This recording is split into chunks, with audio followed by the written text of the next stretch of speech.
Hey guys, it's Nick at Chestnut Hills Farmstead. You got another kitchen video, but you got me instead. And that usually either means something's going on the smoker or there's something special that Zoe wants me to handle.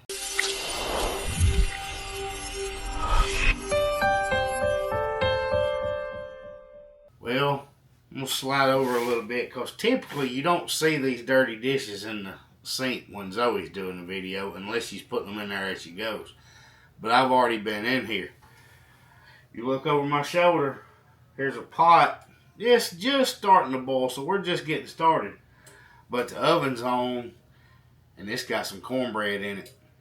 And you know what that means. Sage, poultry seasoning, a little thyme. It's time to make dressing for Thanksgiving. But I'm going to do something a little different today.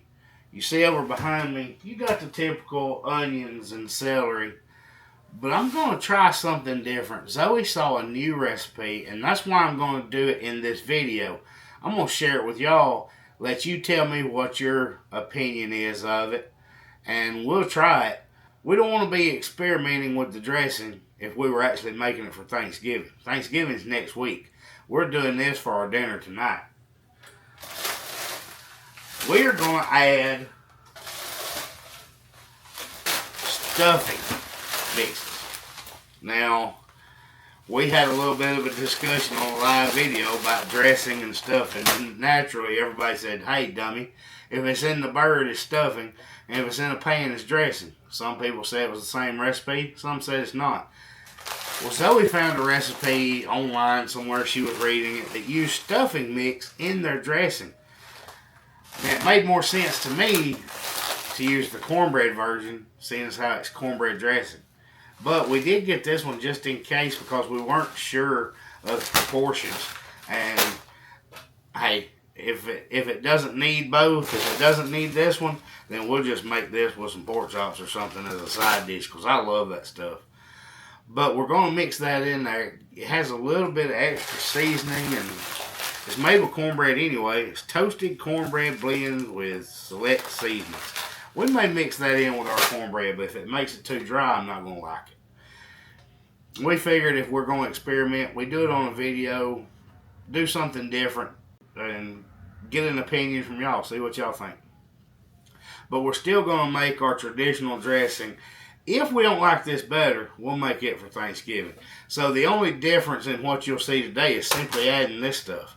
Typically, we would make cornbread just for that, and that's what we're doing now. The cornbread's in the oven. Let me take you to the video, since we don't want to re-video the same things. I'm going to take you to the video that we released 2 years ago on how to make cornbread. Good Southern cornbread, no blue and white box. That's cake. There's no sugar in my cornbread. If you do that, that's fine. That's on you. I don't want sweet cornbread. I don't like sweet cornbread, so I'm going to show you how we do it. This is just good old-fashioned Southern buttermilk cornbread. Let's hit that real quick, and then we'll come back to our dressing. All right, so we've got a 1/4 cup of butter, 2 large eggs. We're going to add in 2½ cups of buttermilk. Let's give that another ½ cup.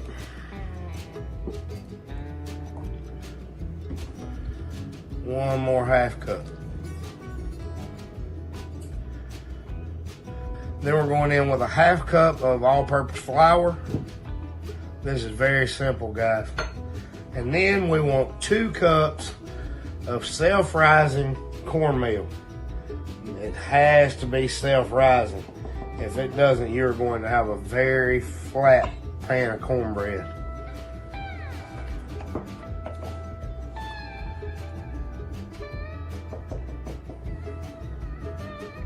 All right, we're going to give all that a mix, and then I will show you the secret to this.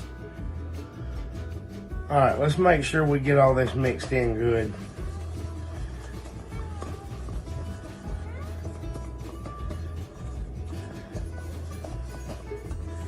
Remember, you got those eggs down in the bottom, and we don't want any clumps. But I was just telling you that I was prepping my pan, right? Well, that's not all there is to it. So we have to have our pan good and hot with the bacon grease already in the bottom. Just enough to cover the bottom. I mean, it doesn't have to be floating, but you do want enough to cover the whole bottom. And then you want to stick it in the oven to preheat. But that's not all we're preheating. Look right over my shoulder here. Does that look familiar to some of y'all? I think this may jog some memories for some of you. Both my grandmothers and my mother kept a grease pot on the stove. Now, back in those days, y'all know how old I am, they were just old percolating coffee pots that they used to strain the bacon drippings out and to be stored for cooking later. Now they actually make pots like this. It's called a grease pot. That's what it's made for. So we're preheating it too, because we're about to do the perfect swirl in our cornbread batter.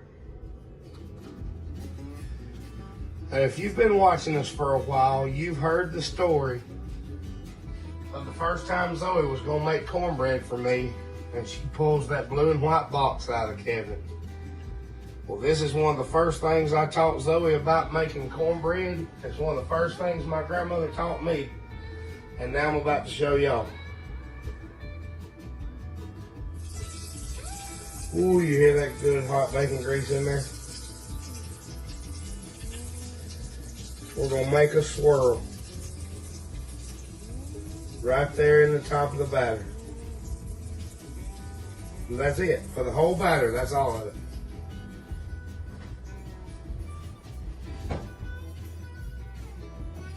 Now, you don't want that grease to start cooking your batter, so give it a good mix.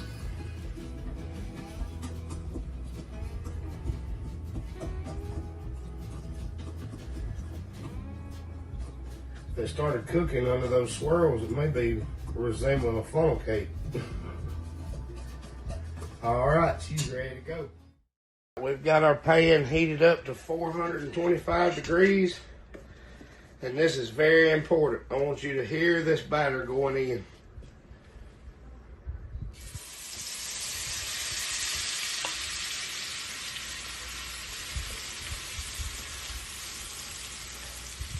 Let me turn around where you can see a little better. Need that sizzle, and you can already smell the buttermilk.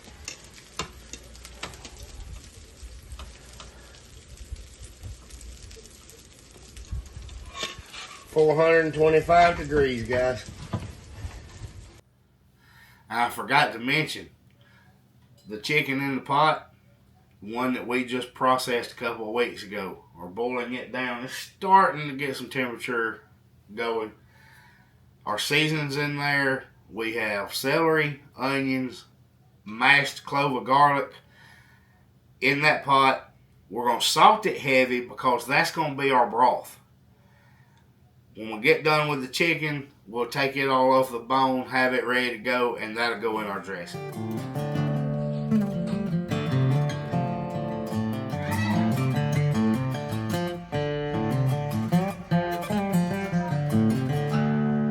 Alright, can y'all see all my mess I got on this table? This is my cornbread crumbled up. Got my chicken pulled. We've got our stuffing mixes, our seasonings. And move this. 3 onions, a clove of garlic, and my 3 celery stalks.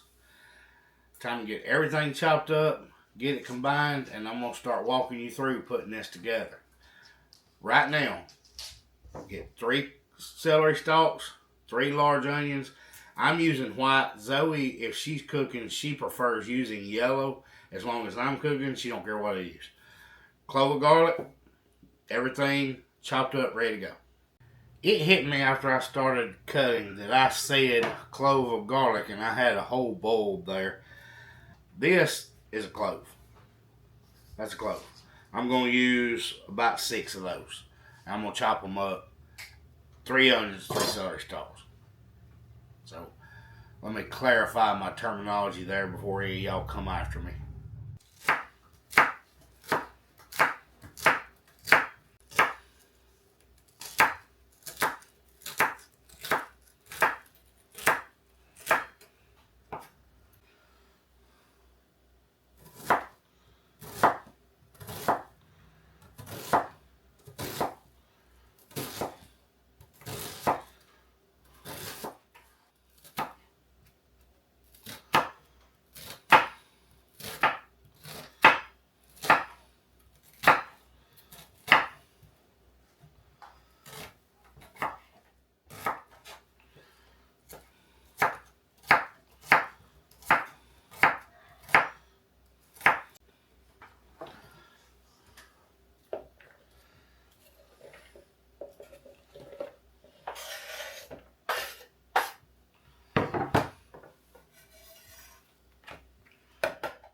Now I know that sounded like a lot of garlic, but it's really not. This, I put a couple tablespoons of butter in there, dump my garlic in. That's going to mainly season that butter, but if you think about it, there's a lot of ingredients to season, and I guess most people probably don't even bother putting garlic in their dressing. But you've got a lot of vegetables, and there's a whole chicken, and you don't want your dressing to just taste like crumbled up cornbread. It's a savory dish, or at least it is in the South. I don't know what the rest of y'all do with it. But even the stuffings are seasoned. So we're going to saute our vegetables down. It's just enough to make them translucent. That's 3 stalks of celery and 3 large white onions that I chopped up. A couple tablespoons of butter in the bottom of this pan. And those, I don't know, 5-6 cloves of garlic that I chopped up. We're just going to cook this down just, like I said, until it's translucent. Then we will probably warm our chicken through a little bit in with our vegetables just to season it some more. And then everything is going in the pan for our dressing. We'll talk about that in just a minute. Now, one thing I want to remind you of is cast iron. The reason you use it is because it heats so evenly. But in talking about heating evenly, that means the whole thing. The handle, size, everything. A lot of your higher tech pans heat mainly the bottom ring. And you don't have to worry about the sides so much. You mint a little bit, but this one is going to heat just as much everywhere. So you got to make sure you're keeping everything off the sides moved too, or you're going to end up with little burned bits in there. Now, onions and celery give off some moisture as it's cooking, and we added the butter, so it's not an issue. But be careful with that too. If it starts to dry out, it'll burn on you quick. So if you don't have enough butter in the bottom, or if the moisture in your celery and onions is cooking off faster than you're getting everything translucent, just add a little chicken broth or something in there. But we're done here.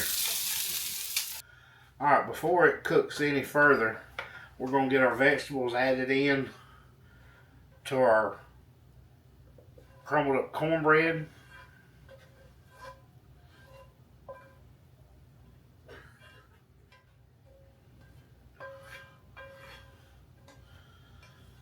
You know what I didn't do? I talked about maybe going through and letting our chicken heat through with these vegetables just for a little extra seasoning, and I forgot all about it. That's okay. We're going to continue on. We're done with all that. I've got my cornbread and vegetables in here. There's 2 eggs beaten. That's your binder.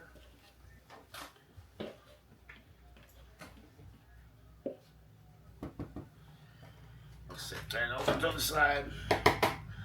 Now, from that recipe I read, that used 3 cups of stuffing mix. So that's what we're going to put in here. And it may take a little more chicken broth to get to the consistency we want, because there is nothing worse than dry dressing.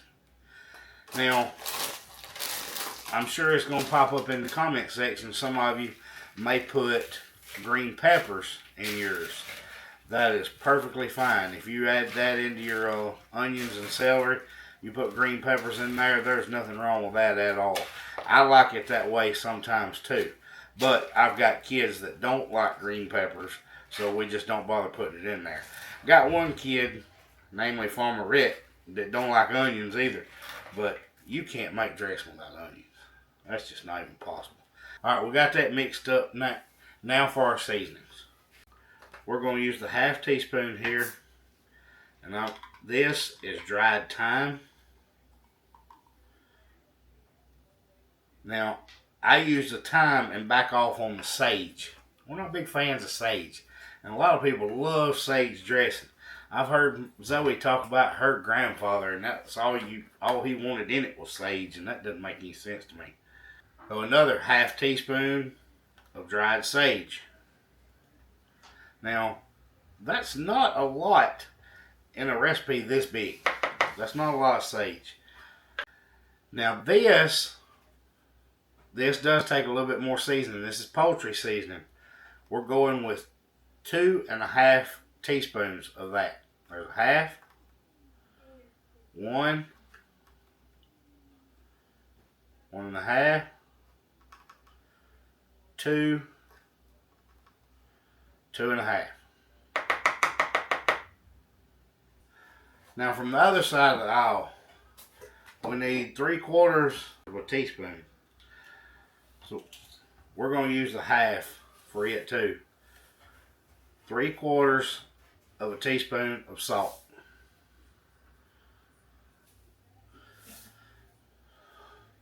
Close enough. We also need ½ teaspoon of fresh ground black pepper. We're just going to guess at this.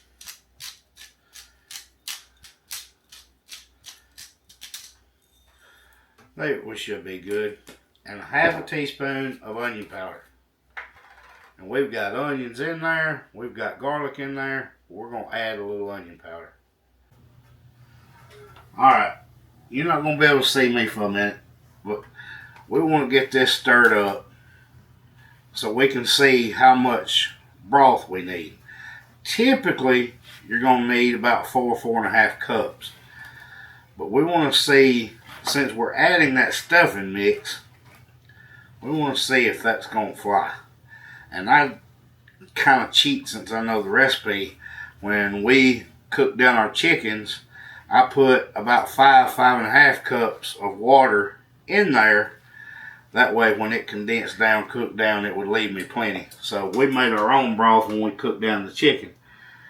Now we didn't go over that part of the recipe because everybody doesn't make it as chicken and dressing. I'm giving you the recipe for dressing itself. And the only other thing you do differently is cook down a chicken. We may do a different video on that one day. I don't know. But that was just how we were going to do this. And I didn't want to add that just in case somebody just wanted plain dressing. Or if you're one of those people that uses the same recipe for dressing and stuffing, then you could make this and then shove it in your bird.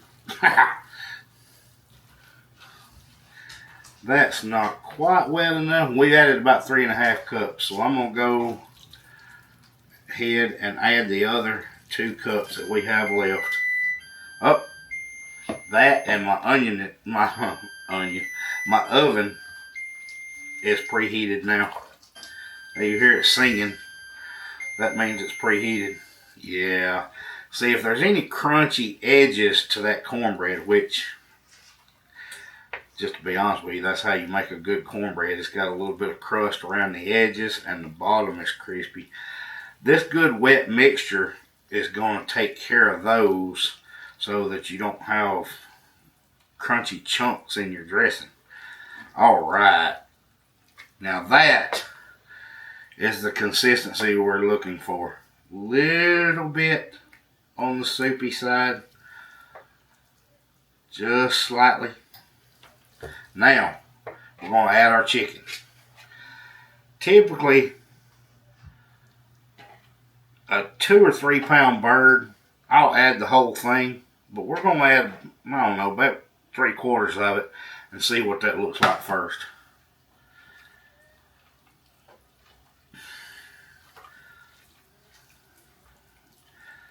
Now, we're calling this chicken and dressing. You can make turkey and dressing just as easily, and that, I'm not going to lie, that's usually what we call it at Thanksgiving anyway. Turkey and dressing. But they're talking about the turkey that they're frying or baking in the oven and putting regular dressing with it as a side. We're making our chicken in it. I don't see the problem, Zoe. Let's go with all of it. Put the whole bird in there. There's your whole, I don't know, about 2.5, 3 pound chicken. I thought I threw some on the table. I did not. So we've got a casserole dish here that we've sprayed just to make sure we don't have anything sticking. Don't have a lot of trouble with that, but you could. So you just want to make sure you have a greased casserole dish for this, or in a greased aluminum pan. Into our dish.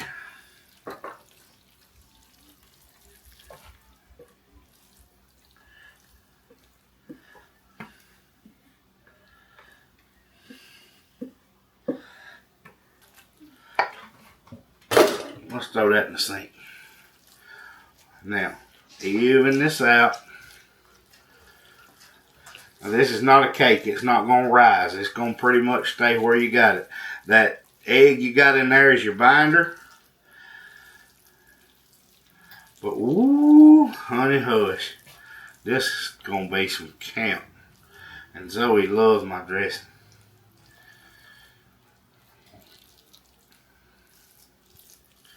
And you can hear that's got good moisture to it. It is not going to be dry. We don't want dry dressing. If people are having to put gravy on your dressing, they're trying to nicely tell you that you made it too dry. Because you ain't supposed to put nothing but cranberry on this. So if people's having to put, I'm just telling you, if people's having to put gravy on your dressing, you dried it out. Alright, we're going in a 350 degree oven for about 45-50 minutes or until it's brown on top. We'll come back and see how our dressing turned out. While we're gone, we'll make Zoe wash these dishes.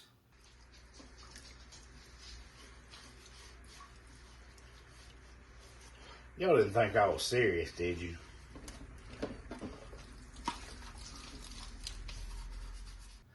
Well, guys, we swapped seats for this one. Our dressing's out of the oven. The pan's really hot. The pan's still hot. I keep trying to hold it up to show y'all, and that pan is blistering. So, you want this? We are going, oh, look at this. We're going to let Zoe have a good taste test. Look at that. You don't need no gravy for that.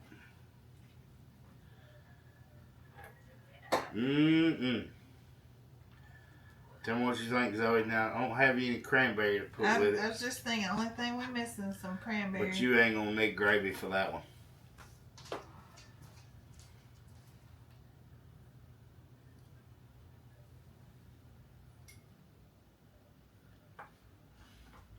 Yeah. That's good. A little piece of chicken there. It's hot. That's a home run right there, even if I say so myself. I've seen a lot of comments about dressing as a scary thing to try new, and it's really not. You don't even have to boil the chicken down. I showed you what to do. Hey, I kind of like the stuffing mixed in with it. Mm-hmm. I don't know that it changes it a lot.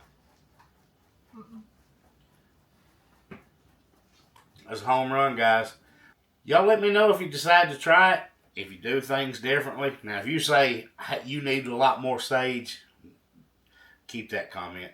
I'm not putting more sage in it. It's got plenty, trust me. But guys, let me know what your differences are. I want somebody in the comments to tell me about their oyster dressing. Mm-hmm. I've never made oyster dressing, but I always hear about it, and I want to know about it. So let me know what you think. Guys, we'll see you next time at Chestnut Hills Farmstead, and happy Thanksgiving.